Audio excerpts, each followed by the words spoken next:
Aïe, aïe, aïe. Aïe aïe aïe.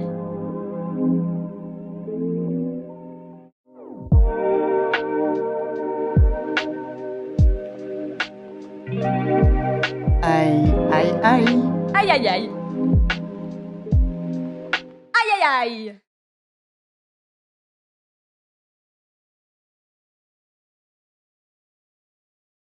Christiane et Léa Papin entrent comme domestiques au service du couple Léonie et René Lancelin en 1926. Elles sont placées là par leur mère, Clémence, qui ne se sera que très peu occupée d'elles, préférant les laisser grandir dans différentes familles d'accueil. 7 ans plus tard, le 2 février 1933, les deux sœurs font preuve d'un déchaînement de violence inouïe contre Léonie Lancelin et sa fille Geneviève, âgée de 21 ans. Elles mettent en scène une coupure de courant pour se jeter sur leur patronne et leur arracher les yeux, avant de les tuer comme si elles préparaient des animaux pour le repas.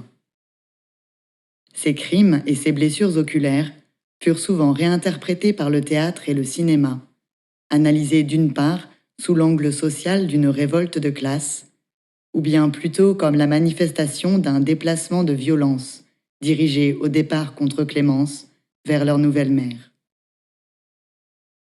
D'autres pistes mènent aussi à l'expression d'un inceste vécu dans l'enfance et engagé, réactivé ou fantasmé à nouveau entre sœurs. En s'attaquant directement au regard posé sur elles, Christiane et Léa Papin attestent d'une communauté d'action, de la formation d'un couple psychologique, selon l'expression de Lacan. Elles défendent une vision partagée du monde, forgée par leurs relations intimes, leur fusion intellectuelle. Une vision qu'elles affirment et détruisent en même temps, en 1933, l'événement parvenant enfin à les séparer, ce que Christiane supportera moins bien que Léa. La première développera un état schizophrène majeur et mourra de malnutrition en 1937. Sa cadette retrouvera Clémence à sa sortie de prison et restera femme de chambre jusqu'à sa disparition à 89 ans en 2001.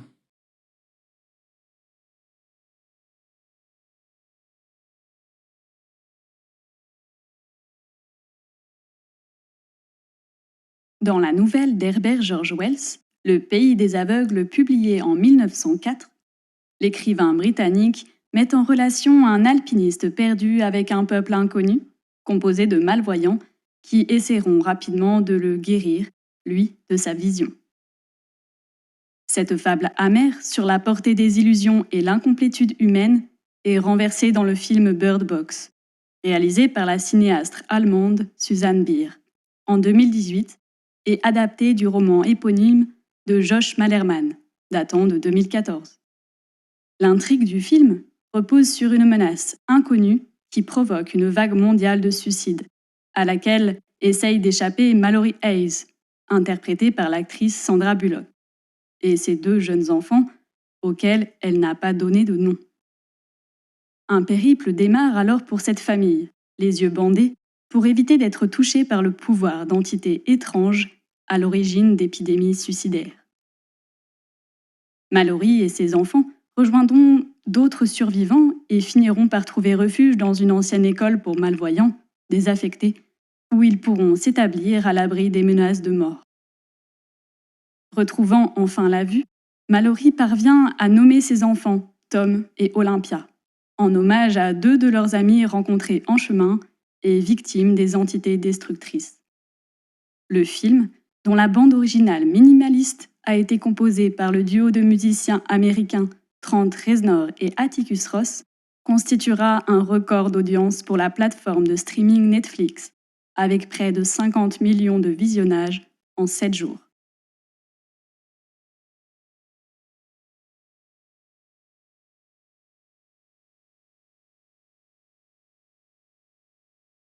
En quelques semaines à peine, entre les mois d'avril et de mai 1559, le mouvement de réforme protestante passe d'une présence éparse sur le territoire catholique d'Écosse à une véritable révolte menant tout aussi rapidement à une guerre civile dévastatrice pour le pouvoir en place.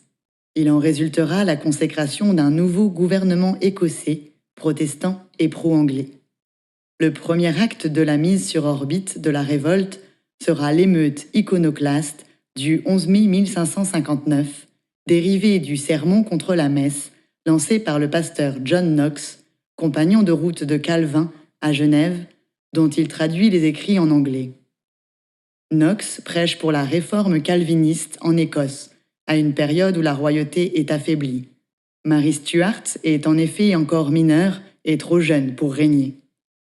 Perth, au nord d'Édimbourg, servira de point de départ de la rébellion iconoclaste qui se charge de détruire autant que possible les représentations en images ou en statues du Christ et des saints dans les églises et les lieux de culte catholiques. Ils font ainsi écho à la doctrine protestante qui voyait dans les images matérielles du divin une simple succession d'idoles impuissantes et inutiles. Dans son sermon contre les officiers de Dieu, en 1547, John Hopper, évêque de Gloucester, en résume ainsi le propos. « Oh, quelle est blasphématoire et diabolique cette religion qui prétend que des idoles sans vie, muettes, aveugles et sourdes, sont à même d'instruire la plus noble créature de Dieu, l'homme, doué d'intelligence et de raison. » Le mouvement se propagea ensuite au reste de l'Angleterre. Parmi les icônes déchues par le protestantisme se trouve cette statue du XIVe siècle de Sainte Marguerite au visage coupé.